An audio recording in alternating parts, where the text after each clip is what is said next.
Alléluia.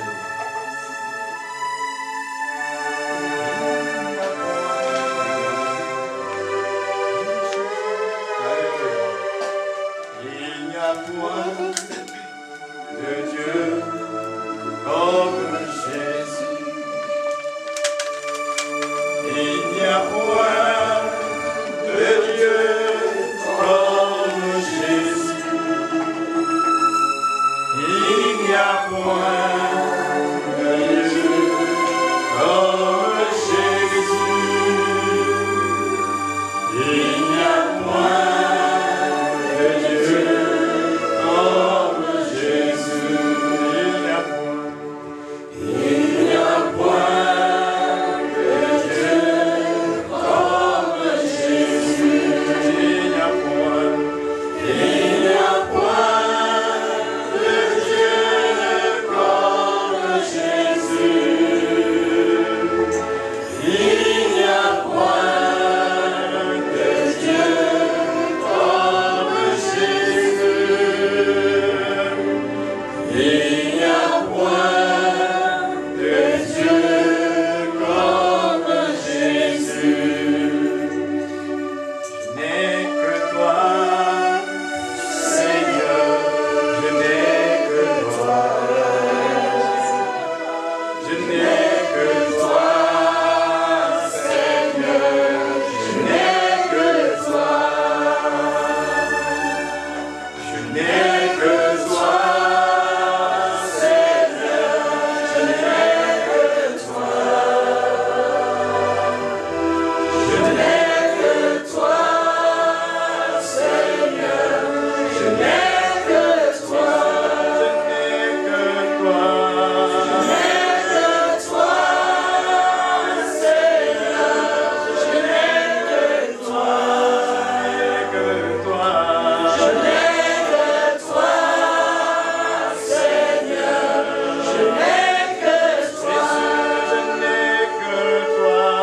Je n'ai que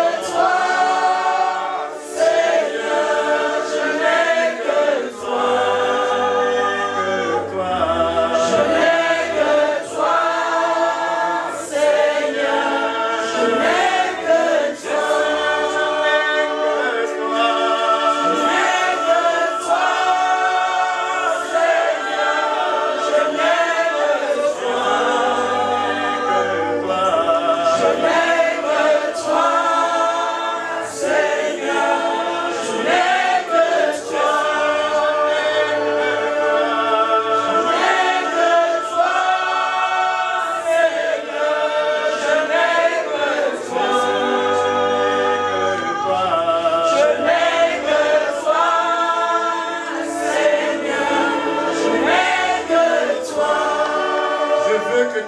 à ton Dieu, Seigneur, je n'ai que toi. Oui, Seigneur, je n'ai que toi. Je n'ai que toi, Seigneur.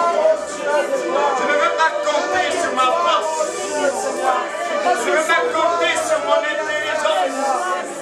Je ne veux pas compter sur mon expérience. Mais je veux m'appuyer sur toi. Je n'ai que toi, Seigneur. Je n'ai que toi. Je n'ai que toi, Jésus. Si ce n'est pas toi qui donne, Seigneur. Oui, Pierre a dit à qui dirons-nous, tu as les paroles de vie, Seigneur. Tu as les paroles. Les paroles qui peuvent changer ma vie, ma condition. Les paroles qui peuvent me redonner de l'espérance. Les paroles qui peuvent me fortifier. Les paroles qui peuvent me relever. Les paroles qui peuvent me restaurer. Seigneur Jésus, je n'ai que toi. Je n'ai que toi, Jésus. Je n'ai que toi. Notre Père, notre Dieu, je veux faire silence pour écouter le son de ta voix.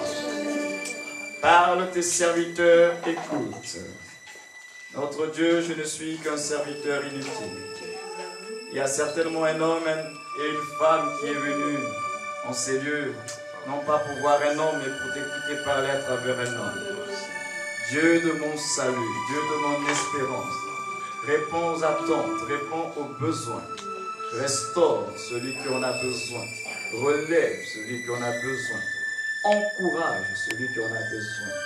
Parle à quelqu'un. Déchire le voile de l'ignorance et fais-nous connaître la vérité qui affranchit et qui nous libère.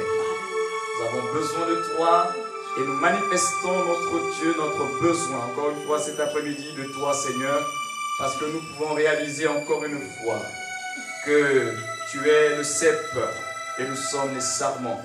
Notre vie dépend de la tienne. Notre espérance, c'est toi qui nous la donnes. Tu es la force de ceux qui sont faibles. Tu es l'espérance des désespérés. Sois béni, notre Seigneur de gloire. C'est dans le beau et précieux nom de Sa Majesté, Jésus-Christ de Nazareth, que j'ai pu élever ma voix ensemble pour dire Amen.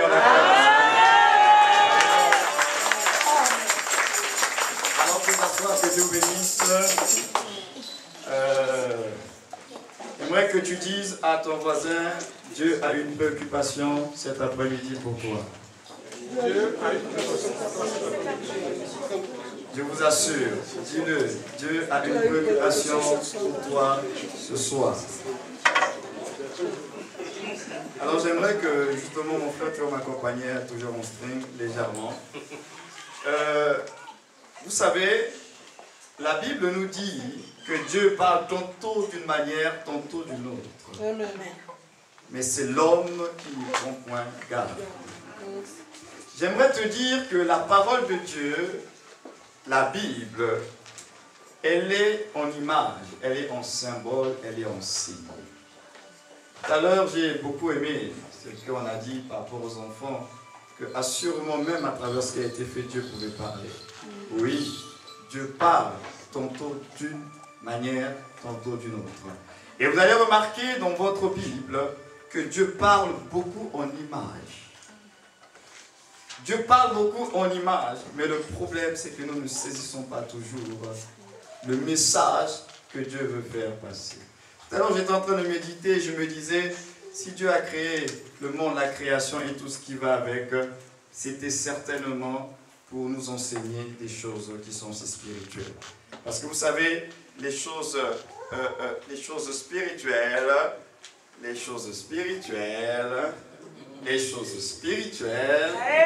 alléluia. Voilà. Donc, les choses spirituelles, Dieu est conscient que l'homme fini ne peut pas les saisir par son intelligence.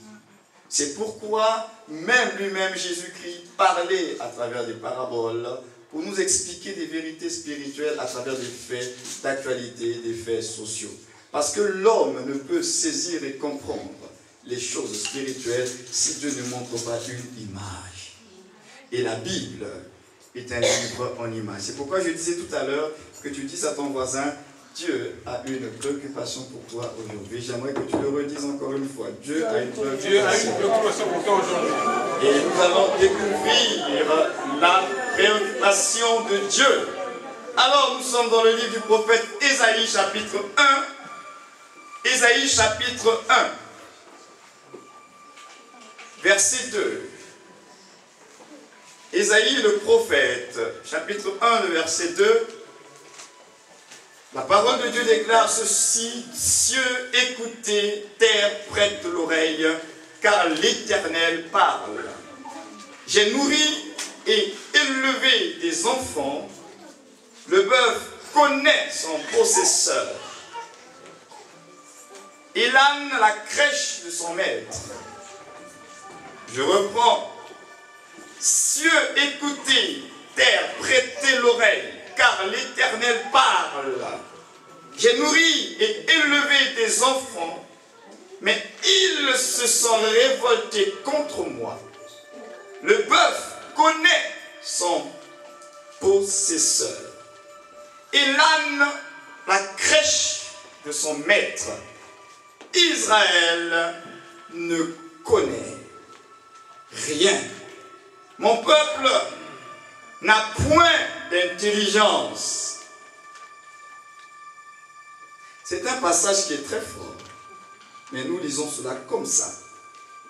Le Seigneur est en train de parler de son peuple et de révéler un fait au milieu de son peuple, mais à travers l'image du monde animal. Dans le livre de Osée, le prophète, nous connaissons si bien ce chapitre 4, le fameux verset 6, où lui-même Dieu dit que ce qui tue mon peuple, ce n'est pas le diable et ses démons qui créent des problèmes, mais c'est son ignorance. Il dit mon peuple périt faute de connaissance. Et dans le même passage de Osée, lorsque Dieu dit que mon peuple périt faute de connaissance, il est en train de dire qu'il n'y a pas la connaissance. Parce qu'il dit un peu plus, il dit parce que tu as rejeté la connaissance, moi également je te rejette. Donc la connaissance était à ta portée, mais tu n'as pas voulu aller vers cette connaissance. Et donc Dieu conclut en disant que mon peuple, pas n'importe quel peuple, il dit mon peuple, celui sur qui mon nom est invoqué, il dit mon peuple périt faute de connaissance. Et dans Ésaïe, il est en train de dire que le bœuf connaît son possesseur. Connaître, ici nous sommes en hébreu, c'est le mot yada. Et yada en hébreu, ça veut dire discerner, avoir la compréhension, découvrir, avoir saisi. Il dit mon peuple ne connaît pas, il n'a point d'intelligence. Et intelligence, c'est le mot toujours hébreu, c'est bin. Ça nous parle de manquer le discernement. Manquer le discernement. Mon peuple ne connaît pas. Voilà pourquoi mon peuple a des problèmes. Maintenant, comme Dieu nous aime, il veut donc nous parler toujours à travers ces mêmes animaux. Il dit que le bœuf, il connaît. L'âne aussi, il connaît. Regardez à quel point même, quand nous lisons un tel passage, ça me fond toujours le cœur. Parce que je me dis, mais à quel point Dieu a mal dans son cœur. Il dit, mais mon peuple. Il dit, même les animaux semblent être plus intelligents que mon peuple.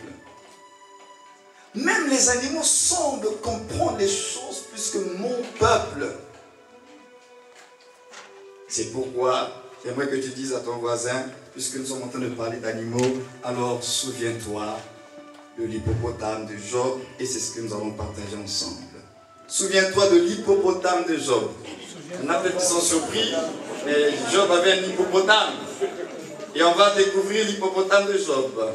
Redis à ton voisin, souviens-toi de l'hippopotame de Job. Voilà. Comme ça, après ce message, au moins vous vous souviendrez, le pasteur avait dit ceci. Il y avait un hippopotame. Et à travers l'hippopotame de Job, Dieu veut nous parler cet après-midi. Alléluia. Amen. Alors nous sommes dans le chapitre 40 du livre de Job. Et nous allons découvrir l'hippopotame de Job et l'enseignement que Dieu veut nous donner à travers cet animal. Dieu veut nous parler à travers un animal cet après-midi. C'est pourquoi prêtez vos oreilles pour saisir la révélation. Amen. Alléluia. Amen. Alors Job chapitre 40, le verset 10. Dans notre version, on l'appelle le béomoth. Mais dans cette version, on parle de l'hippopotame. Voici l'hippopotame à qui j'ai donné la vie comme à toi. Il mange de l'herbe comme le bœuf. Et voici sa force est dans ses reins et sa vigueur dans les muscles de son ventre. Il plie sa queue aussi ferme qu'un cèdre. Les nerfs de ses cuisses sont entrelacés. Ses os sont des tubes d'airain. Ses membres sont comme des barres de fer. Il est la première des œuvres de Dieu. Celui qui l'a fait l'a pourvu d'un glaive. Il trouve sa pâture dans les montagnes où s'ébattent tous les bêtes des champs.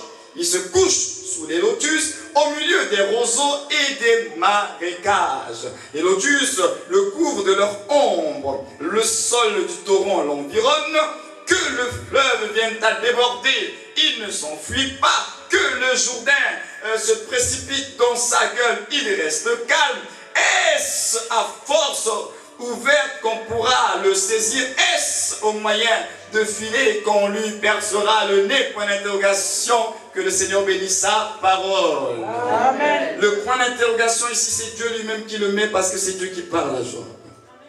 Et vous remarquez comment Dieu vante les mérites de sa créature pour parler à Job. Et dans ma réflexion et dans mes recherches, je me suis rendu compte et j'étais même surpris. On dit que l'hippopotame est l'animal le plus dangereux d'Afrique. J'ai dit, mais c'est pas possible. Comment? On nous le dit. Le plus dangereux de tous les animaux africains, on dit que c'est l'hippopotame parce qu'il est imprévisible. Derrière son apparence de calme se cache un animal très colérique, très nerveux.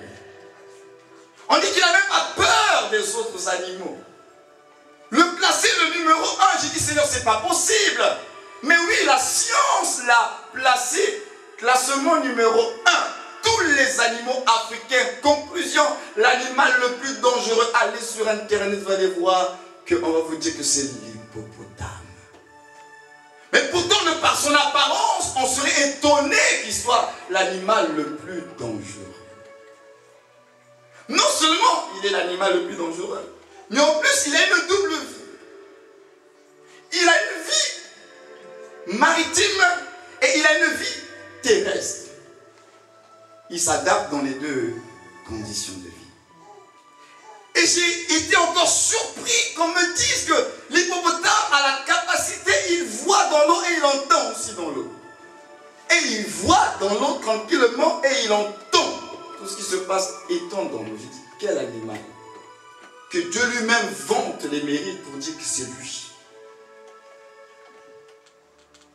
Alors lorsque nous regardons cet animal, de par son apparence, il n'est pas extraordinaire. Il est petit, il est robuste, avec des petites pattes. Mais la Bible nous révèle que cet animal qui, au premier coup d'œil, semble être méprisable, semble être comme tous les autres, il a quelque chose qu'il a pris conscience et c'est ça qui le maintient dans sa position. La Bible dit, verset 18, que le fleuve vient à déborder, il ne s'enfuit pas. Pourtant, il y a un débordement. C'est comme s'il y avait un tsunami qui venait dans la vie de cet hippopotame, mais la Bible dit qu'il ne s'enfuit pas, c'est-à-dire que malgré le débordement, il reste dans sa position. La Bible déclare que le Jourdain se précipite dans sa gueule, parce que le Jourdain est un fleuve aussi nerveux, un fleuve nerveux, agité, mais que le Jourdain se précipite dans sa gueule, la Bible déclare, qu'est-ce qu'il fait? Il reste calme. Au moment où les autres animaux vont s'enfuir, lui, il va rester dans sa position. Pourquoi? Dieu lui-même, il répond. Il dit, parce que sa force est dans ses reins et sa vigueur dans les muscles de son ventre. Et Dieu lui-même, il décrit la constitution morphologique de cet animal. Il dit, ses os sont des tubes des reins. Ses membres sont comme des barres de fer. Maintenant, la question que nous allons nous poser, ça c'est Dieu qui révèle cela. Maintenant, cet animal, comment sait-il que, bien qu'étant petit, bien qu'ayant des petites jambes, comment l'hippopotame sait que face à la force du courant, du Jourdain et des fleuves, que lui, il ne sera pas balayé? Qui lui a donné l'information que toi, malgré ta petite taille, tu tiendras ferme? Qui l'a donné l'information? Comment le sait-il? Avec ses yeux, il pouvait voir. Pourquoi il ne s'enfuit pas? Pourquoi il reste calme au moment où les autres s'agitent, au moment où les autres s'enfuient, mais lui reste dans sa position? Qui a dit à cet animal que toi, là, bien qu'étant petit, tu ne bougeras pas. C'est pourquoi je l'ai dit. Dieu a une préoccupation. Quelle est la préoccupation de Dieu? La préoccupation de Dieu, il y a 3 choses que je veux que tu comprennes comme préoccupation de Dieu. La première des choses que Dieu veut que tu comprennes, ces animaux-là, ils ont ce qu'on appelle l'instinct, une forme de programmation. Que Dieu les a programmés comme ça. Ils savent que c'est même pas qu'ils découvrent des choses, mais c'est que Dieu les a programmés comme ça, il leur a imposé cela en eux. Et instinctivement, ils savent qu'ils sont capables de, ils peuvent faire d'eux. Ça, c'est l'instinct. Mais l'homme n'est pas un animal, donc nous, on n'a pas l'instinct. Nous devons nous découvrir les choses. Alors, la première des choses que tu dois comprendre, c'est que Dieu veut que tu saisisses la révélation de qui il est, de ce que toi tu es en lui. Parce que Dieu se révèle. Pour avoir la bonne information sur toi-même, il faut que Dieu parle sur ta vie. Pourquoi? Parce qu'il est le Créateur. Et tu es la créature. Qui mieux que le Créateur ne peut-il pas parler de sa créature? Il est la personne mieux placée. Il est la bouche autorisée pour parler de qui tu es. Pourquoi? Parce qu'il est le Créateur. D'autres personnes peuvent dire des choses à ton sujet, mais lui, il est la bouche autorisée. Amen. Il est l'artiste. Tu es son chef-d'œuvre. Amen. Il peut mieux expliquer ta raison d'être. C'est lui. Pour comprendre ces choses-là, si tu cherches en dehors de Dieu, tu vas tourner. Mais si tu reviens à Dieu, tu découvriras. Amen. Donc, nous devons saisir la révélation de Dieu. Parce que Dieu se révèle. Dieu se révèle. Donc, en d'autres termes, même quand nous chantons à l'église, vous savez, lorsque nous disons à Dieu dans notre adoration, Seigneur, tu es grand, Seigneur, tu es bon, ce n'est pas parce que tu l'as dit qu'il est devenu. Ce n'est pas parce que dans ta situation d'une semaine, il t'a fait du bien, que ça fait peut-être une semaine que Dieu est bon et grand. Dieu a toujours été. C'est toi qui ne fais que découvrir ce qu'il a été. C'est ce qu'on appelle la révélation. Dieu a toujours été bon, grand, puissant, capable, amour. Mais c'est nous dans la marche qui découvrons. Nous découvrons ce qui est caché en Dieu. C'est ce qu'on appelle la révélation. Pourquoi Dieu se révèle? Pour 3 choses principales. Dieu se révèle d'abord parce qu'il doit se faire connaître aux hommes. Parce que Dieu est esprit. S'il ne se révèle pas, tu ne sauras pas qui il est. C'est pourquoi c'est lui-même qui décide de venir à nous. Ce n'est pas nous. C'est Dieu qui vient vers l'homme. Et qui nous montre un aspect, une partie de lui. De son caractère. Dans une circonstance bien précise. Donc, premièrement, Dieu se révèle parce que nous devons le connaître. Deuxième chose, pourquoi Dieu se révèle? Parce que par la révélation, Dieu suscite la foi. Parce que sans la foi, on ne peut pas marcher avec Dieu, on ne peut pas plaire au Seigneur.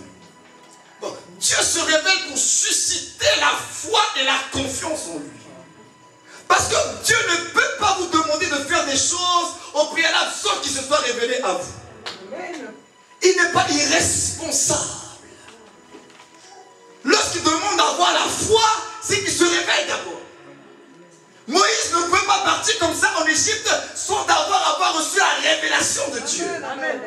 Dieu l'a fait rentrer dans le surnaturel. Il a vu quelque chose qu'il n'avait pas l'habitude de voir. Un puissant qui brûle, mais qui ne se consume pas. Il a entendu la voix de Dieu. Et Dieu lui a parlé. Dieu ne peut pas te demander de marcher avec lui sans avoir cette révélée à toi. Et cette révélation, elle suscite la foi, la confiance, parce qu'elle te rassure. Vous pensez que les 10 plaies en Égypte, c'était pour qui? Mais ce peuple est né dans un environnement polythéiste, plein de Dieu. Et toi, tu arrives avec la révélation du Dieu unique et il faut le suivre dans le désert. Il fallait rassurer ce peuple qui ne connaissait pas le Dieu d'Abraham. Amen. Dieu va frapper 10 plaies pour confondre toutes les divinités principales d'Égypte pour dire que le Dieu de Moïse est Dieu. Amen. Vous pouvez avec assurance sortir d'Égypte. Aller dans le désert. Parce que s'il a confondu les dieux égyptiens, ce n'est pas dans le désert qu'il va vous abandonner. Amen. Dieu se révèle pour susciter la foi et la confiance. Et cette confiance est une assurance. Tu peux maintenant oser marcher. Et c'est pourquoi la troisième des choses, Dieu se révèle pour que justement nous puissions marcher avec lui, agir pour lui. Entre-temps, là, c'est pourquoi je disais tout à l'heure que si Dieu ne se révèle pas là, c'est difficile de marcher pour Dieu s'il n'y a pas la révélation. Parce que si tu marches pour Dieu, ou bien tu sers Dieu sans la révélation, à un moment donné, tu vas t'arrêter en chemin, tu vas repartir en arrière. Amen. Mais lorsqu'il y a la révélation, quand tu connais qui est Dieu, qu'en lui il y a plein d'ombres de variations, tout change, tout bouge, mais lui il reste le même. Et que sa parole est vérité, tu ne bougeras pas. Parce que tu sais qu'il est fidèle, il est capable, tu l'as touché, tu l'as expérimenté. Amen. Tu vas plutôt dire, Seigneur, fortifie ma foi. Seigneur, j'ai des difficultés, j'ai du mal, Seigneur, aide-moi, Seigneur. Mais tu ne vas pas dire, bon, écoute, cette affaire de Dieu, là, je l'ai essayé, bon, ça ne marche pas, je repars dans mes choses. Non, tu ne le diras pas. Donc, Dieu se révèle à nous, merci, pour que nous puissions le connaître, pour que nous puissions avoir la foi, la confiance, justement, de marcher avec lui. Parce que dans l'affaire de Dieu, là, c'est une affaire de foi. Mais hors la foi, il faut qu'il y ait la révélation de la parole, parce que la foi vient de la parole. Donc, la première des vérités, j'ai parlé de la révélation. Saisir la révélation. Donc, quand Dieu intervient dans ta vie, dans des aspects bien précis dans ta vie, le problème, c'est qu'il faut que nous puissions saisir cette révélation. La révélation, elle est là. Maintenant, la question, est-ce que tu saisis la révélation?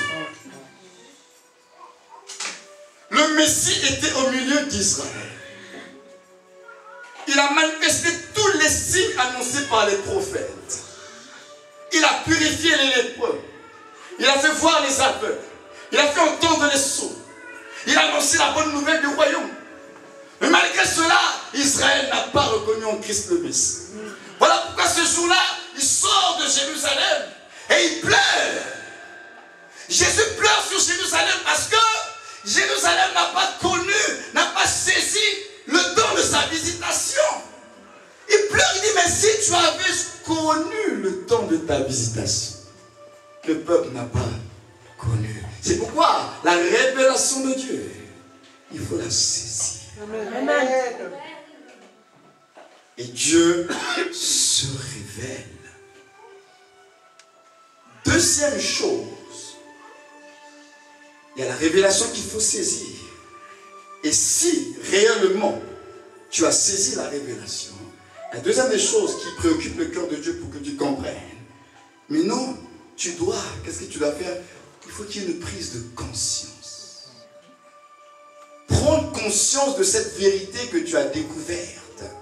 Prendre conscience de son bien fondé. Et c'est là que nous, chrétiens, nous nous arrêtons. On dit Amen à beaucoup de vérités. Mais est-ce que ces vérités restent? Prendre conscience de la vérité révélée. Dieu t'a révélé qui il était et Dieu t'a révélé qui tu étais. Mais non, ces révélations que tu as reçues de Dieu, qu'est-ce que tu en fais? Parce que la parole de Dieu chair sur la terre. Qu'est-ce que nous faisons de ces vérités que nous pensons avoir saisies? Regardez cet animal de façon instinctive. Dieu a révélé à cet animal hippopotame qui il était. Dieu a révélé à cet animal la force de ses jambes. Dieu a révélé à l'hippopotame sa constitution. Et cet animal était conscient, si on peut le dire ainsi, de qui il était. Voilà pourquoi, lorsqu'il y avait toute cette agitation, l'hippopotame ne bougeait pas. Parce que la façon dont il se regardait, il ne regardait pas comme les autres. Il pouvait avoir la paix parce qu'il savait que les jambes que j'ai là ont une capacité de rester ferme, quelle que soit la force du torrent. Il le savait.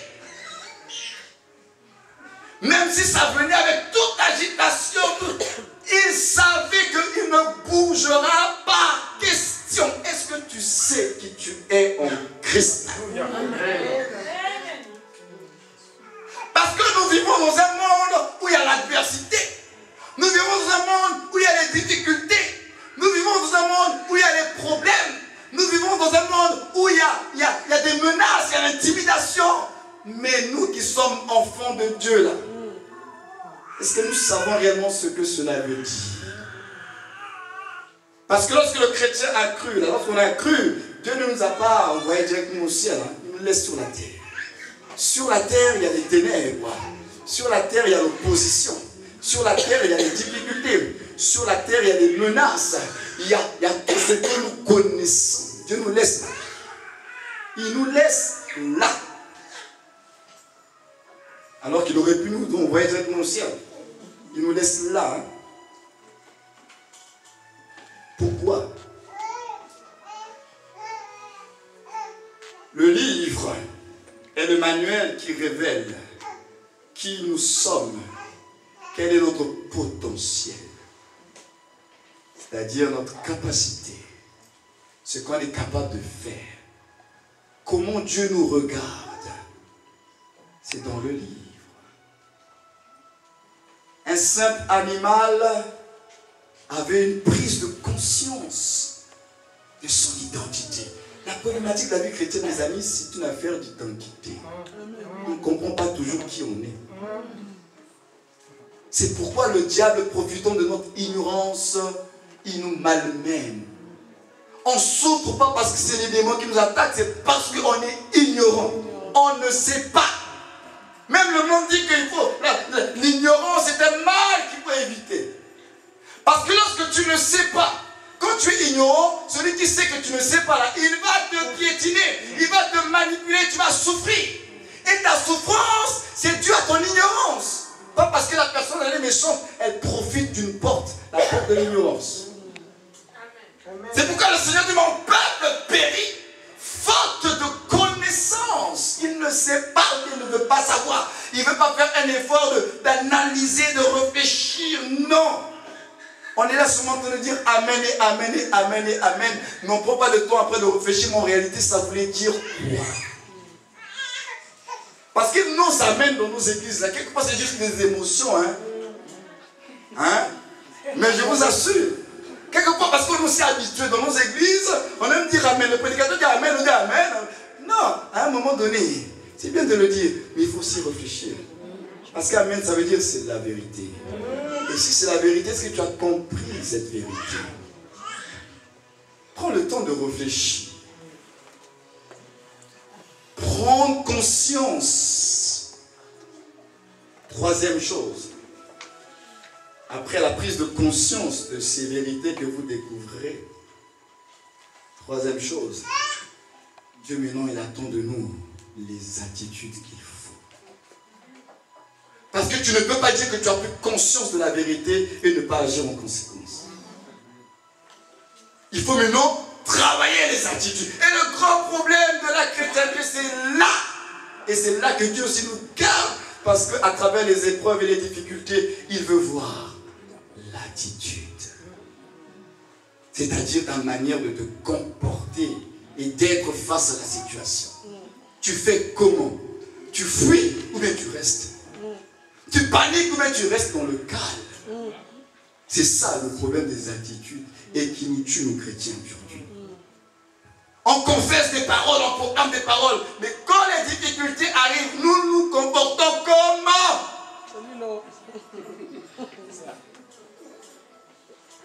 Le problème, vous savez, ce que nous disons là, ça n'impressionne pas Dieu. Dans nos églises, on peut dire beaucoup de choses, même dans l'adoration là. Oh Seigneur, tu es un Dieu puissant, le Dieu redoutable, mon rocher. Tu peux dire toutes ces choses-là. Tu ne l'impressionnes pas. Ce qui va impressionner Dieu dans ta vie, c'est ta foi. Lorsque dans la difficulté, là où tout le monde panique, tout le monde a peur, mais toi tu restes sain, détendu. Dieu dit non, cet homme, cette femme, elle a compris quelque chose. Parce que la foi est la seule chose qui réjouit le cœur de Dieu. Amen. Nos chronologies spirituelles là, ça ne l'impressionne pas.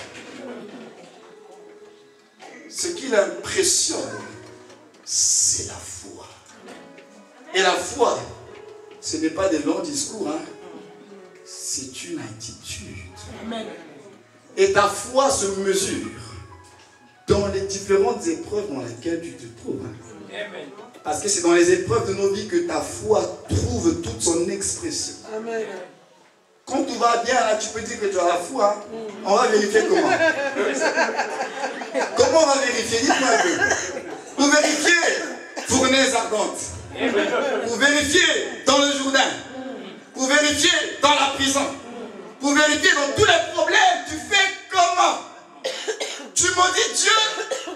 Ou bien tu te dis que mon Rédempteur est vivant et il se lèvera le dernier. Tu fais quoi? Quel est ton choix? Il y a deux personnages dans la Bible qui avaient compris l'enseignement de l'hippopotame. Le premier, que vous connaissez d'ailleurs, c'est David.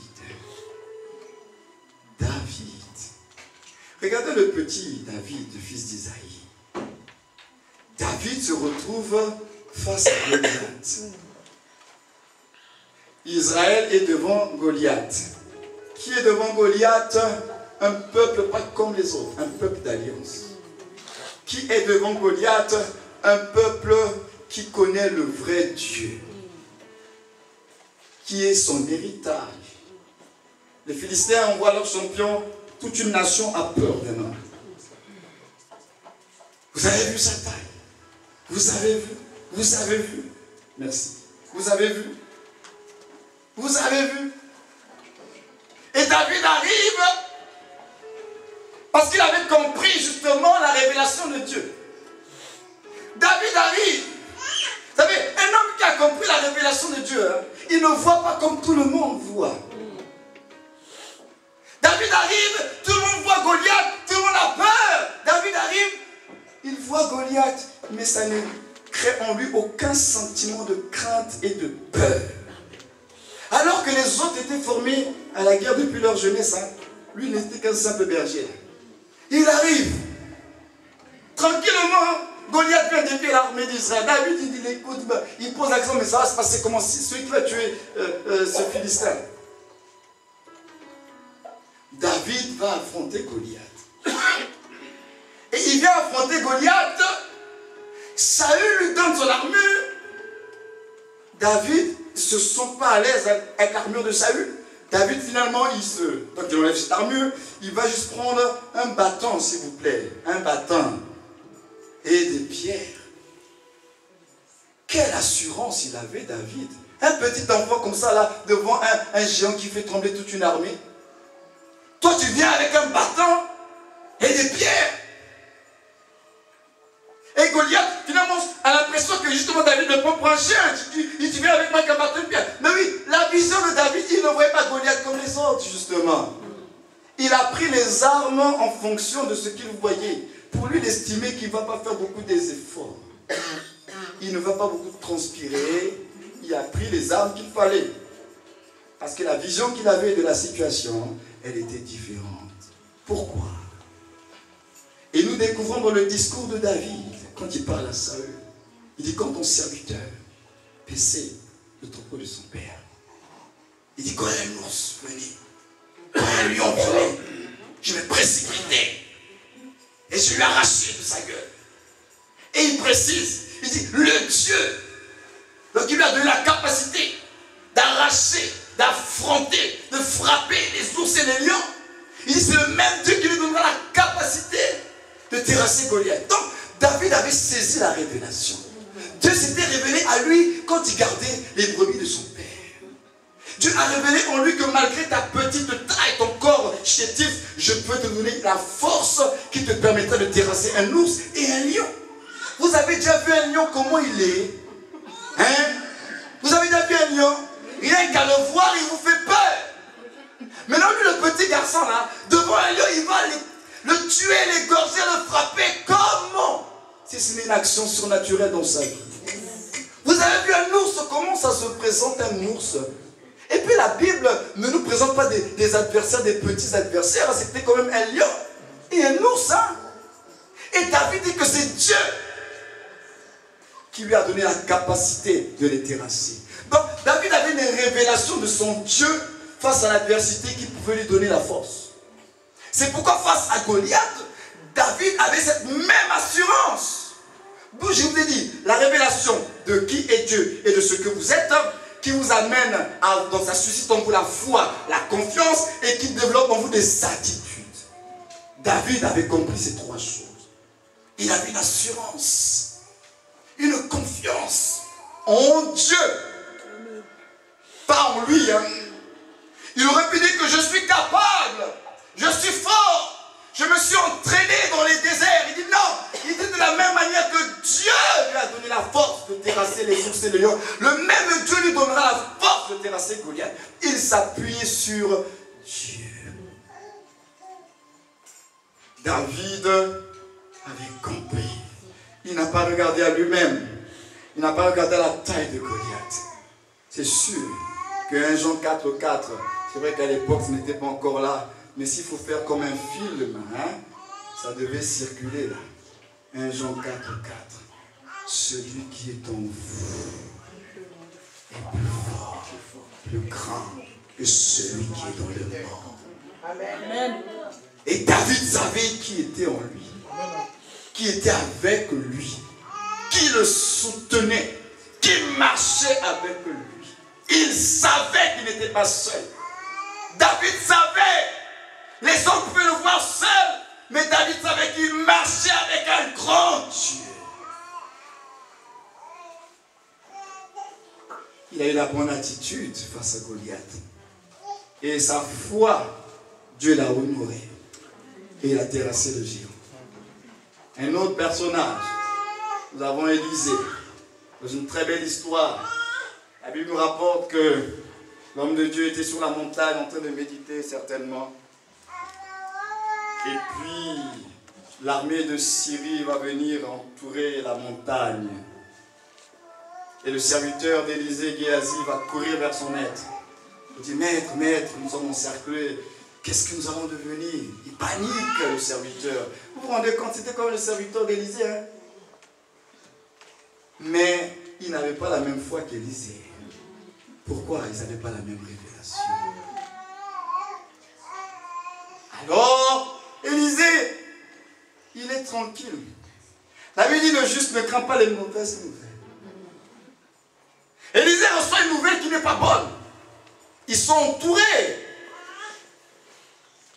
Élisée, dans sa sérénité, dans son calme, Élisée, il fait tout simplement une prière à Dieu. Il demande à Dieu d'ouvrir les yeux de son serviteur pour que son serviteur voie qui était avec eux.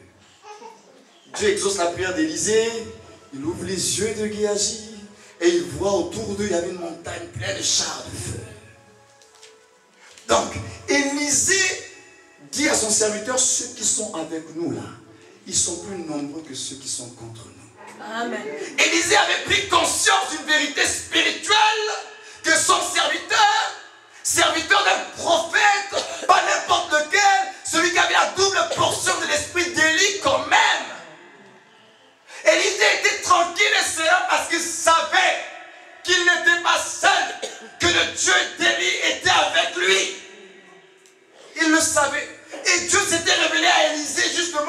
au Jourdain. Lorsqu'Élie est parti, le manteau est descendu. Élisée a voulu tester.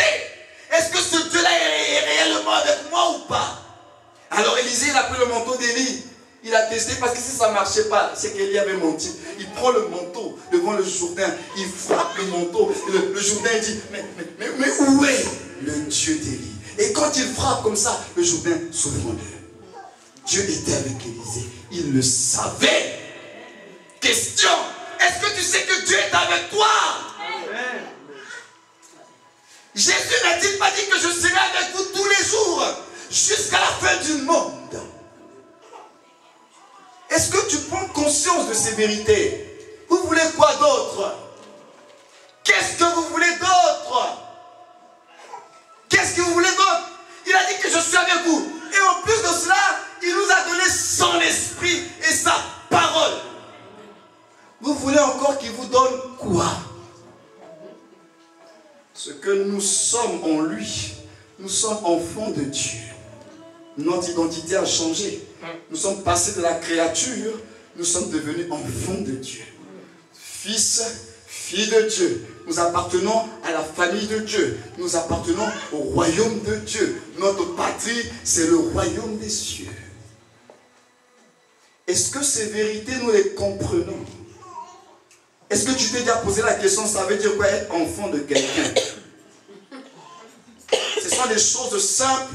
Mais à des moments, on ne s'arrête même pas pour réfléchir longuement là-dessus. On lit ça vite. Est-ce que tu comprends ce que ça veut dire l'enfant de quelqu'un? Tu es enfant de Dieu. Tu as un père et c'est lui Dieu. Maintenant, avec une telle information, tu fais quoi et tu te comportes comment? On le dit comme ça, l'enfant de Dieu. Et on le dit des lèvres, mais dans le comportement, c'est comme si on dit des abandonnés, des gens comme ça, monsieur tout le monde, madame tout le monde. Tu es enfant de quelqu'un. Tu appartiens à une famille. Une famille qui a une destinée glorieuse. Est-ce que nous comprenons ces petites choses-là? Et qu'est-ce que nous avons? Parce qu'il faut comprendre notre identité. Nous sommes enfants de Dieu. Et que spirituellement, nous sommes dans les lieux célestes. Tu dois comprendre une chose. Et ça, c'est important que je te le dise. Nous avons une condition et nous avons une position. Dans la Bible, il y a trois types de vérités. Il y a des vérités qui sont liées à notre position. Et les vérités qui sont liées à notre position, c'est toutes les fois que vous lisez la Bible, vous êtes devenus ceci. Nous sommes, vous êtes. Tout ça, ce sont des vérités positionnelles liées à ta position en Christ. Lorsque tu as accepté Jésus, spirituellement, tu as une position dans les lieux célestes, déclarent les Écritures. Et c'est conjugué au présent. Nous sommes, vous êtes, nous sommes. Vous êtes, vous avez été. Donc, ce sont des réalités spirituelles, mais qui sont liées à notre position. Mais entre-temps, nous avons aussi des vérités qui sont conditionnelles, c'est-à-dire que c'est une vérité. Mais pour que la parole se fasse chère, il faut que tu fasses quelque chose. C'est le célèbre Deutéronome 28 et d'autres passages que nous récitons à tort et à travers sans comprendre le fond de Deutéronome 28, 1 à 14 sur les bénédictions.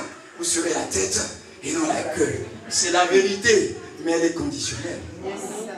Parce qu'il dit que si vous obéissez à ma voix et si vous gardez mes commandements, alors, conséquence. Donc, si tu n'obéis pas, si tu ne gardes pas, il n'y aura pas de conséquences. Et nous, on récite ça comme ça, là, sans même songer à veiller. Est-ce que j'obéis à la parole de Dieu? Est-ce que je garde ses commandements? Est-ce que je marche dans sa parole? Non, ça, c'est pas notre souci. Nous, on vient vers Dieu. Seigneur, tu as dit, je serai la tête et non la queue. Seigneur, tu as dit, tu me béniras à mon départ et à ton arrivée. Entre Dieu et toi, qui connaît mieux sa parole et ce qu'il a dit? C'est lui-même qui a parlé, c'est pas toi. Hein? Alors maintenant, quand tu viens dire à Dieu, Dieu dit oui, mais je connais ma parole, mais tu n'as pas bien lu ma parole, je commence par dire si. C'est le conditionnel. Si vous obéissez à la voix de l'Éternel, votre Dieu, alors. C'est la vérité. C'est la volonté de Dieu pour nous. Que nous serons la tête et non la queue. C'est sa volonté, c'est la vérité. Mais cette vérité-là, pour qu'elle s'accomplisse dans ta vie, tu dois bouger, faire quelque chose pour Dieu. Si tu ne bouges pas, elle est là, mais elle ne va rien apporter dans ta vie. C'est pourquoi on est frustré. On comprend, mais Seigneur, il est écrit. On lui rappelle toutes ces vérités. Mais Dieu connaît sa parole. Il la connaît. L'obéissance te fera rentrer dans des bénédictions. Tout ne va pas s'obtenir gratuitement. Obéis à sa parole. Garde sa parole. Pratique sa parole. Tu rentreras dans ce que tu attends. Amen. Et la troisième sorte de vérité, ce sont les vérités temporelles. C'est-à-dire, ce sont les vérités, mais qui trouveront leur accomplissement dans un temps fixé. Avant ce temps-là, tu auras beau monter, descendre, rien ne va se passer. C'est pourquoi il a dit que c'est une prophétie dont le temps est déjà fixé. Hein? Si elle tarde, attends-la. Il a dit attends, hein? Il n'a pas dit si elle tarde, il cherche d'autres moyens. Et quand il dit si elle tarde, là, le tarder de ton voisin, ce n'est pas ton tarder à toi. Hein? Amen. Parce que ton tarder, ça peut faire 1 an, mais pour lui, ça peut faire qu'un jour. Lui, il a seulement dit que si elle tarde, attends-la. Mais en réalité, la parole de Dieu ne tarde pas. Quand il dit que si elle tarde, attends-la, c'est à cause de notre incrédulité. Parce que sa parole, elle s'accomplit dans le temps que lui-même il a fixé. Mais c'est nous qui avons l'impression que ça a mis du temps. Alors Dieu, en fait, est en train de dire, comme tu as l'impression que ça a mis du temps là, attends. Vous voyez, il ne compatit même pas. Hein? Dieu aurait pu compatir pour dire, mais c'est vrai, ça a mis du temps, vraiment, je comprends, tu sais. Non, il dit, si elle tarde, attends-la. Elle marche vers son terme.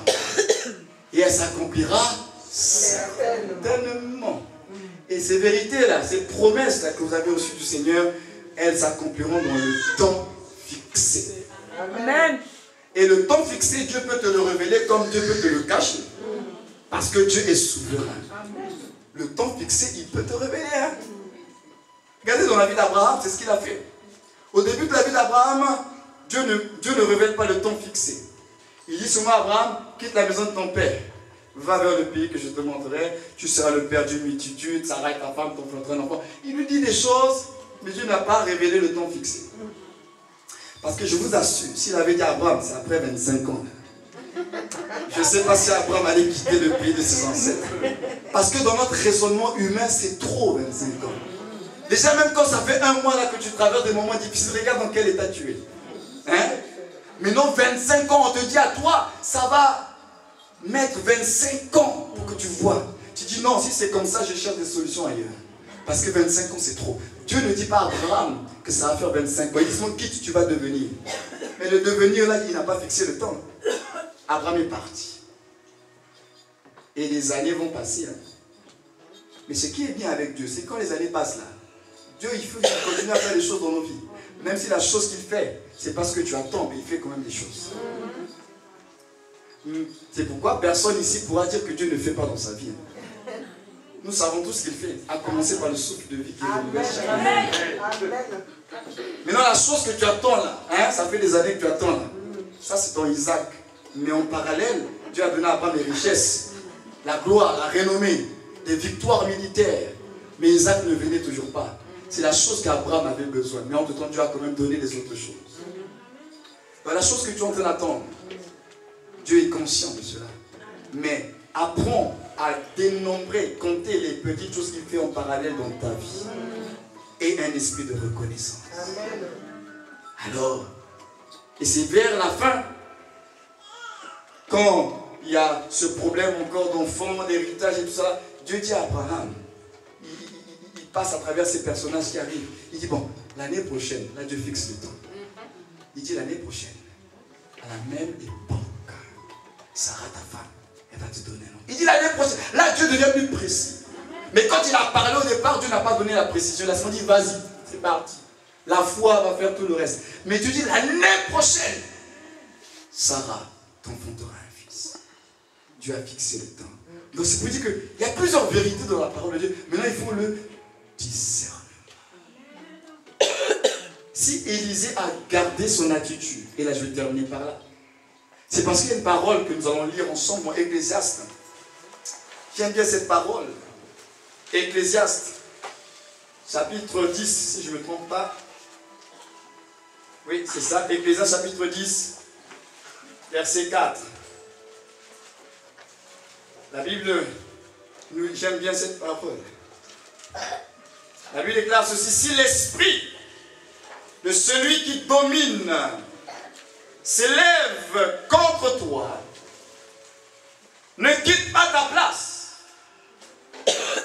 car le calme prévient de grands péchés. Je reprends ce passage. Si l'esprit de celui qui domine s'élève contre toi, ne quitte pas ta place, car le calme prévient de grands péchés. Il y a un autre passage qui me revient dans l'esprit, Ésaïe 30, le verset 15.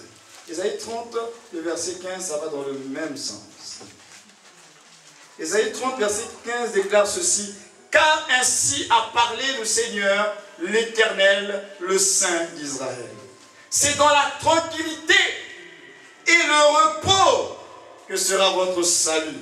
C'est dans le calme et la confiance que sera votre force. Mais vous ne l'avez pas voulu. Nous avons une part de responsabilité vis-à-vis de la parole de Dieu. Si l'esprit de celui qui domine s'élève contre toi, nous vivons dans un monde où il y a ce qu'on appelle les dominations. Le monde dans lequel nous vivons, il y a les dominations. Il y a des forces, des entités spirituelles qui ne veulent pas de notre progrès, de notre avancement. C'est pourquoi il dit que si l'esprit de celui qui domine s'élève contre toi, ne quitte pas ta place. Pourquoi? Mais parce que lorsque tu as cru en Jésus-Christ, tu t'es retrouvé déjà spirituellement parlant dans les lieux célestes assis. La Bible déclare que nous sommes assis dans les lieux célestes. La Bible ne dit pas qu'on est debout. Nous sommes dans quelle position dans les lieux célestes? La Bible déclare assis. Nous avons une place et nous sommes assis spirituellement en Christ, en Dieu, déclare les Écritures. C'est-à-dire que du point de vue de notre position dans le monde spirituel, nous sommes assis en Christ. C'est pourquoi il dit que si l'esprit de celui qui domine se lève contre toi, parce qu'ils s'élèveront toujours, toi, ne quitte pas ta place. Pourquoi tu ne dois pas quitter ta place? Parce que tu sais que tu es dans un positionnement de vainqueur et de plus que vainqueur. Amen. Tu sais que rien ne peut te séparer de l'amour de Dieu et de Christ. Amen. Donc, tu es dans une position où tu dois prendre conscience de toutes ces informations, de toutes ces vérités-là. Ils peuvent monter, descendre, tourner autour de toi. Tu as une position, reste à ta place. Parce que si tu commences déjà à paniquer, à t'agiter, tu vas ouvrir les portes. Élisée n'a pas quitté à sa place. Il est resté tranquille. Il a seulement prié son Dieu d'ouvrir les yeux de son serviteur. Apprenons justement à développer les attitudes. C'est ça le cœur de ce message. C'était pour vous dire, Dieu a une préoccupation. La préoccupation de Dieu, c'est que les chrétiens que nous sommes, nous devons apprendre à développer nos attitudes. Les difficultés, les intimidations, les problèmes, il y en aura toujours. Tant que nous serons sur la terre, il y en aura toujours. Vous ne pouvez pas prier Dieu pour qu'il n'y en ait pas, il y en aura toujours. Maintenant, le problème, c'est que Dieu il nous laisse là parce que nous avons besoin d'affermir notre foi. Il a besoin aussi de voir réellement à quel niveau tu te trouves pour pouvoir t'aider à avancer. En réalité, c'est ça. Parce que nous avons quelquefois une trop haute opinion de nous-mêmes.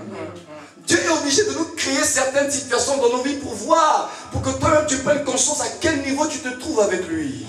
Le but des épreuves, c'est de nous faire avancer. C'est pour révéler ton niveau de compréhension des vérités que tu as reçues du Seigneur. Tu as reçu beaucoup de messages, des enseignements, des prédications. Dieu s'intéresse comment tu as intégré ces vérités dans ta vie.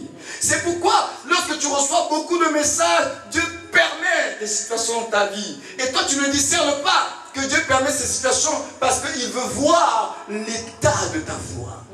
Et tu commences à paniquer, pleurer, aller vers les hommes de Dieu.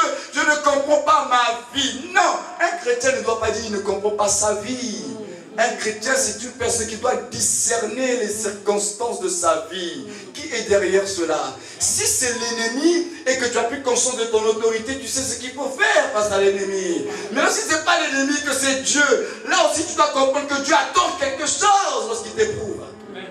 Nous ne vivons pas dans la improvisation. Le chrétien doit savoir quelle est sa position. Il doit savoir ce que Dieu attend de lui. Mais nos situations sont des montagnes. Au point où on oublie même que c'est Dieu qui est maître des temps et des circonstances. Et j'aimerais dire à quelqu'un, c'est quand tu pries, tu n'informes pas Dieu. La prière n'est pas un bulletin d'information. Ne pense pas que quand tu pries, tu es en train de donner des informations à Dieu sur ta situation. Non. Parce que Dieu il connaît tout. Lorsque nous prions, nous ne faisons que rappeler à Dieu ce qu'il connaît déjà. Donc quand tu es dans une situation, Seigneur, ne vois-tu pas que? Bien sûr qu'il voit parce qu'il est Dieu. Seigneur, ne sais-tu pas que? Bien sûr qu'il sait, il est Dieu. Il faut plutôt changer ta manière de parler au Seigneur. C'est pas ne vois-tu pas que? C'est pas Seigneur, ne sais-tu pas que? C'est comme si tu rappelles à Dieu son ignorance. Dieu n'est pas ignorant, il connaît tout.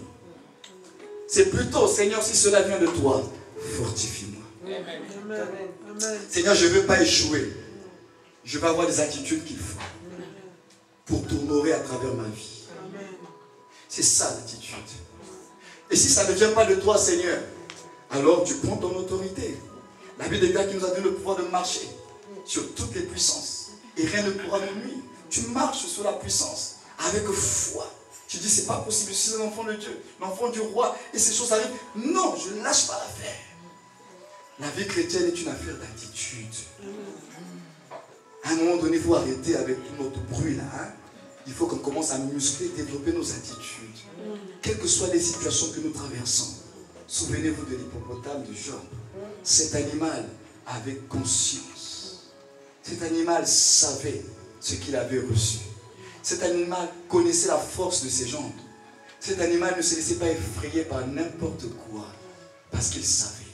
Alors toi également, tu as toutes les raisons de chercher la parole de Dieu, à découvrir qu'est-ce qui est dit à ton sujet.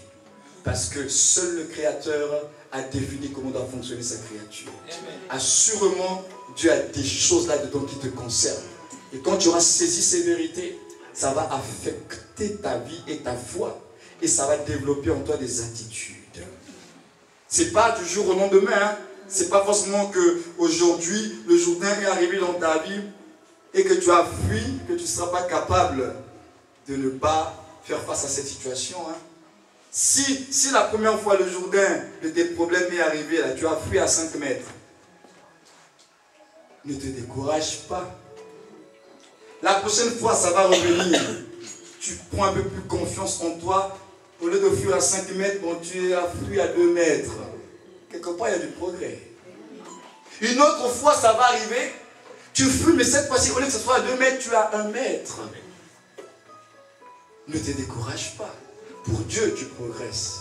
Mais le diable va te faire comprendre que tu ne vaux rien, tu n'y arriveras pas. Alors que tu es en train de progresser, hein? Et une autre fois, au fur et à mesure que tu grandis dans la confiance, mais cette confiance, tu vas la voir, plus tu vas être en contact avec le livre, plus tu vas intégrer les vérités qui concernent ton identité, ta position en Christ, plus ça va t'affermir, ça va te rassurer. Donc au fur et à mesure que les difficultés vont arriver, tu vas commencer à mieux t'asseoir sur ta chaise spirituelle, ta place. Jusqu'à ce que la prochaine fois, lorsqu'il va arriver, tu ne bouges pas. Tu dis, Satan, là, tu as menti, moi je ne bouge pas. Parce que je connais qui je suis en Christ. Et c'est là où on doit arriver. C'est pourquoi je vais nous inviter à la prière. On va se mettre debout. Souviens-toi, Dieu se préoccupe d'une seule chose, c'est ton attitude. Mais cette attitude est le résultat de comprendre la révélation de Dieu. Quand la Bible parle en disant que tu es enfant de Dieu, que tu portes en toi l'Esprit de Dieu, comment tu comprends ces vérités? Quand la Bible déclare que celui qui vous touche, touche à la prunelle de Dieu, là, comment comprends-tu ces vérités? Quand la Bible déclare, Jésus lui-même dit que je suis avec toi tous les jours, pourquoi tu te sens seul? Jésus est avec toi. C'est prendre conscience de la vérité. La prise de conscience de la vérité te gardera de beaucoup de choses. Et Satan, il sait que nous, l'Église, on reçoit beaucoup d'informations, beaucoup de vérités. Mais Satan, il va faire en sorte que ces vérités, vous ne les comprenez pas. Que vous ne puissiez pas les intégrer dans votre vie, les méditer. Vous savez, je disais tout à l'heure que je suis pasteur de 2 églises. Une église qui est au Maroc. Vous savez, le Maroc, c'est un pays musulman. Nous avons fait plus de 10 ans au Maroc et l'église est liée toujours d'ailleurs. Et je vous assure, servir Dieu dans un environnement hostile comme ça, à l'évangile. Mais chaque jour, vous êtes obligé de travailler vos attitudes de foi. Parce que du jour au lendemain, tout peut arriver. C'est la police qui peut arriver, vous prendre tous. Pendant plus de 10 ans, notre église, elle a fait son bout de chemin. Et aujourd'hui, quand je vois l'œuvre du Maroc, je me dis, oui Seigneur, vraiment, tu nous as fait grâce. Amen. Mais il fallait quand même avoir un certain courage, une certaine audace de rester dans cette situation. Et Dieu, jour après jour, nous a surpris. Il nous a étonnés. Aujourd'hui, on a trouvé une salle. Mais avant, on était avec une église anglicane. On a fait 9 ans avec eux. Après, ils ont eu un nouveau pasteur. On nous a menacés. On a dû quitter. À défaut de devenir anglican, il fallait quitter. Je quitte avec le peuple de Dieu. On se retrouve dans un appartement. On est obligé de faire 2 cultes parce qu'on était nombreux. Et pendant une année, on était dans un appartement. On ne louait plus Dieu comme il se devait. Et après une année, Dieu nous a fait grâce de trouver un endroit qui est géré par un sénateur. Dieu s'est arrangé à toucher le cœur d'un sénateur marocain. Amen. Il nous a laissé. C'était un garage abandonné. Nous l'avons aménagé. Donc pour ceux qui sont un peu curieux, si vous allez sur enseignement.com, il y a les vidéos de nos cultes du Maroc, vous allez voir la salle. Mais si on ne vous dit pas que c'était un garage abandonné, vous ne croirez pas ce que Dieu a fait là, dans un pays musulman. Pendant 3 ans, on avait un frère marocain. 3 ans, nous avons fait sa délivrance. Nous l'avons cadré 3 ans. Il a vu Jésus travailler dans sa vie. Il dit non, il n'y a que Jésus qui peut faire des choses comme ça. Parce qu'il avait été envoûté par sa belle-mère. Et rien ne marchait dans sa vie. Et il est venu à nous, on a prié pour lui. Et pendant 3 ans, il est resté fidèle. Il dit, il n'y a que Jésus. Il était professeur au lycée. Les islamistes savaient qu'il était chrétien. Il était persécuté. À l'école, même dans son lieu où il habitait. Mais il a dit, il me disait, pasteur, c'est ça la foi. Amen. Si je ne fais pas ça, où est la vraie foi? Il n'y a que Jésus. Et la foi de ce Marocain m'avait toujours marqué. Je dis, mais c'est pas possible. Mais vous êtes dans un pays comme ça, là, où tout peut arriver. Où vous croyez en votre Dieu, où vous ne croyez pas en Dieu. Pendant plus de 10 ans, Dieu a fait. Ce qui fait que quand je prêche certaines choses, je ne vous prêche pas juste parce que je dois amuser la galerie. Je reviens du Maroc. J'ai vécu des choses avec ce Dieu-là. Et quand je parle de la foi, je vous parle d'attitude, c'est parce que nous là-bas, on en avait vraiment besoin. Où on était gagné par la peur et on arrêtait de servir Dieu. Où on se fortifiait dans le Seigneur pour dire, advienne que pourra, on continue à te servir.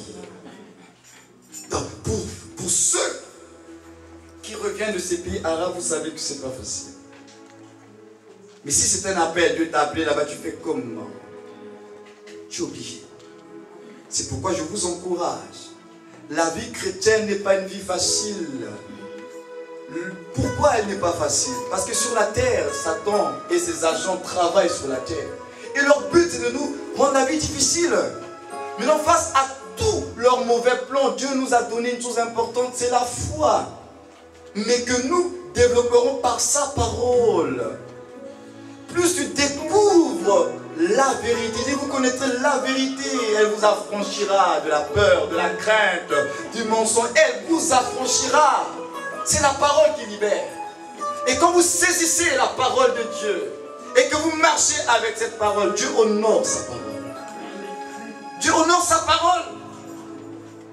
C'est pourquoi, jour après jour, discernez les choses qui se passent dans votre vie et sachez comment parler à Dieu. Sachez comment parler à Dieu. Vous savez, prier, c'est pas seulement parler à Dieu. Il y a des choses où tu dois parler au Seigneur. Mais à d'autres façons dans ta vie, tu n'as plus besoin de consulter Dieu. Parce qu'il dit, je vous ai déjà donné le pouvoir. Or, nous, tout ce que nous faisons parle à Dieu. Dieu dit, oui, il y a des choses que tu dois me dire. Mais il y a d'autres choses, j'ai déjà délégué. J'ai déjà donné le pouvoir. Exerce ton autorité. Pourquoi tu viens toujours me demander des choses alors que tu peux exercer ton autorité parce que je t'ai déjà donné. Il dit, je vous ai donné le pouvoir. C'est pourquoi à certaines prières, Dieu n'exauce pas. Parce qu'il sait que là, toi-même, tu es la clé de ce problème. Et tu pries, Dieu dit, mais j'ai déjà tout donné. Tout donné. C'est pourquoi il faut qu'il y ait cette révélation, cette illumination sur ces vérités. Ce qui est lié à toi et ce que tu dois faire. C'est pourquoi tu vas prier le Seigneur, puis Seigneur, ouvre les yeux, Seigneur, de mon esprit. Seigneur, je veux saisir ta parole. Je ne veux plus me contenter à écouter et à dire Amen. Mais je vais prendre le temps de ruminer ta parole, l'intégrer dans ma vie. Je vais prendre le temps de marcher selon ta parole. Parce que je sais que la meilleure façon pour moi de savoir qu'elle est vraie, c'est de la pratiquer. Comment sauras-tu, mon frère, ma soeur, que l'ordonnance de ton médecin, que le produit que tu as prescrit a des effets si tu ne l'achètes pas et tu ne l'utilises pas? La parole de Dieu, tu dois pratiquer pour savoir si Dieu est vrai. Pour savoir si Dieu est vrai. Mais tant que tu ne bougeras pas, rien ne se passera dans ta vie.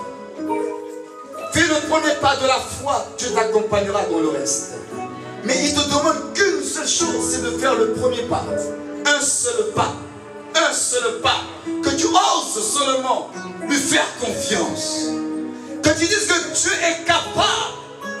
Comme la foi des enfants. C'est pourquoi je vous ai dit que la Bible, il y a des images, il y a des symboles dans la Bible. Jésus a dit, voilà le royaume des cieux est semblable à ces petits enfants. Regardez la foi de l'enfant vis-à-vis de ses parents. Il ne calcule pas, il ne réfléchit pas. Il sait que son père ou sa mère, même s'il s'agite dans tous les sens, va le garder, va le protéger, ne va pas le laisser tomber à terre. Regardez la foi des enfants. Mais nous sommes devant Dieu comme des enfants. Et ont la même foi, et ont la même confiance, la même assurance que dans la main de Dieu, personne ne peut arracher. C'est pourquoi la Bible déclare qui nous séparera de l'amour de Dieu. Rien ne peut te séparer. Tu es son enfant, il est ton Père, et tu as dû prier à ses yeux. Rien ne peut te séparer de l'amour de Dieu. C'est par amour que Jésus est venu. C'est par amour que Dieu a envoyé Jésus. C'est par amour que Dieu te maintient en vie. Trouve ton refuge dans l'amour de Dieu. Parce que tu n'es pas un enfant illégitime, mais Dieu t'aime. Tel que tu es. Oh Seigneur, aide-nous. Fais quelque chose dans ma vie. Nouvelle chose dans ma vie. Une nouvelle chose dans ma vie. Jésus, fais quelque chose dans ma vie. Nouvelle chose dans ma vie. Nouvelle chose dans ma vie. Jésus, fais quelque chose dans ma vie. Nouvelle chose dans ma vie. Nouvelle chose dans ma vie. Jésus, fais quelque chose dans ma vie. Nouvelle chose dans ma vie. Nouvelle chose dans ma vie. Jésus. Seigneur Jésus, je te prie, montre-moi que dans ma vie, tu fais tout ce que tu dis en ton temps. Seigneur Jésus, je te prie, montre-moi que dans ma vie,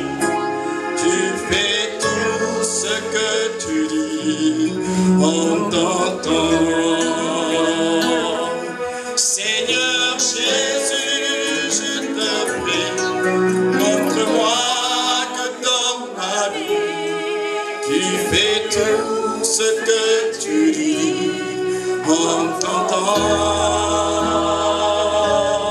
Seigneur Jésus, je te prie, montre-moi que dans ma vie, tu fais tout ce que tu dis en ton temps. Je suis avec vous chaque jour. Je suis avec vous chaque jour. Je suis avec vous chaque jour. Dis Jésus. Je suis avec vous chaque jour. Je suis avec vous chaque jour. Je suis avec vous chaque jour. Dis Jésus. Il marche avec moi chaque jour. Il marche avec moi chaque jour. Il marche avec moi chaque jour. Jésus-Christ. Il marche avec moi chaque jour. Il marche avec moi chaque jour. Il marche avec moi chaque jour. Jésus. Tu vas prier pour la personne qui est à côté de toi. Dieu Seigneur, que toutes ces vérités soient intégrées dans la vie de mon frère, de ma soeur. Trouve quelqu'un et prie pour cette personne. Sois son intercesseur maintenant. Prie pour la personne qui est à côté de toi. Que Seigneur, vraiment je prie pour la personne qui est à côté de toi. Afin qu'ils comprennent ces vérités, Seigneur. Ces vérités. Prenons-nous par la main. Prions les uns pour les autres. Prenons-nous par la main. Ce sont des moments importants. Des moments importants. Prie pour ton voisin. Prends-le par la main. Seigneur, nous avons besoin de comprendre la vérité. Nous avons besoin de comprendre la vérité. Nous avons besoin de comprendre, de saisir la vérité, Seigneur. Seigneur, je t'en supplie pour mon frère, je t'en supplie pour ma soeur. Ouvre ses yeux, Seigneur. Ouvre son entendement, afin qu'il comprenne que tu ne l'as pas abandonné, afin qu'il réalise que tu l'aimes de l'amour éternel, afin qu'il comprenne qu'il a du prix à tes yeux, Seigneur, et que tu n'abandonnes pas, tu n'abandonnes pas ce qui t'appartient, Seigneur. Nous supplions Jésus. Nous te supplions, Seigneur. Nous te supplions, Seigneur. Soutiens la foi de mon frère. Soutiens la foi de ma soeur. Alléluia.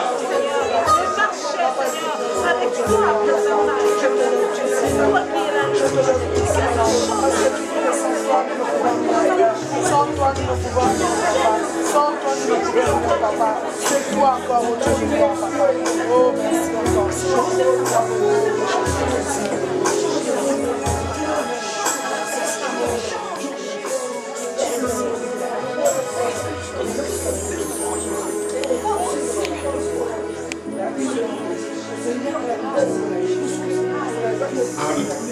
Amen. Amen. Amen.